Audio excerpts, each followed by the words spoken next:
এগুলো দেখে লোভ লাগছে তো? আমাদেরও আজকে এগুলো দেখে ভীষণ লোভ লেগেছিল, তাই তো আমরা এই দোকানটার সামনে আজকে দাঁড়িয়ে পড়েছি। কিন্তু হঠাৎ করে কেন সন্ধেবেলা এখানে দাঁড়িয়ে পড়লাম বলো তো? দাঁড়াও সেটাই বলি।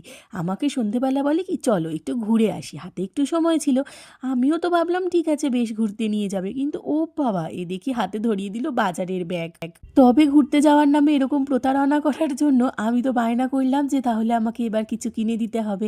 তো তখনই দেখলাম যে রাস্তার ধারে এই স্টলটা বসেছে, আর এখান থেকে আমরা বেশ কিছু জিনিস কিনে নিলাম, সে তো বাড়ি গিয়ে দেখাবো।